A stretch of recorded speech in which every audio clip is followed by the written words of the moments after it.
juste une ségoula pour Kippour, sachant que nous n'avons pas le droit de manger et de boire.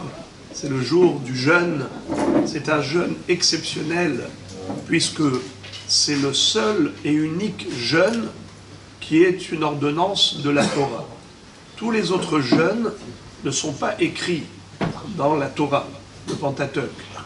C'est écrit dans les Nevi'im, où après c'est devenu Midérabanan, c'est une institution rabbinique. Mais le jeûne qui est Minatora, c'est Kippour. Alors, la question est de savoir est-ce qu'on a le droit de prendre un kadour, c'est-à-dire un comprimé qui va alléger le jeûne. Avant Kippour, avaler un comprimé qui va couper l'appétit et on ne va pas souffrir du jeûne. Est-ce que c'est permis ou bien est-ce qu'il faut souffrir?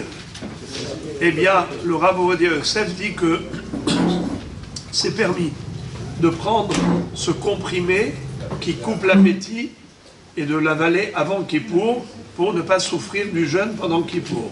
Maintenant, écoutez une ségoula très, très spéciale. Comment ne pas souffrir du jeûne? C'est prendre un verre d'eau avant Kippour et de le boire en 7 fois. 7 gorgées, et après 7 gorgées d'eau, et après chaque gorgée, embrasser la mezouza et demander à Dieu de ne pas être affamé, assoiffé pendant Kippour.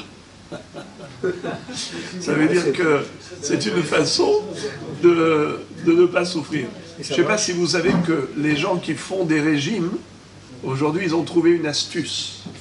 Les diabétiques, pour ne pas qu'ils aient l'envie du sucre, de manger pour pouvoir remonter la glycémie, alors il y a un médicament, je crois que ça s'appelle Ozempic, quelque chose comme ça.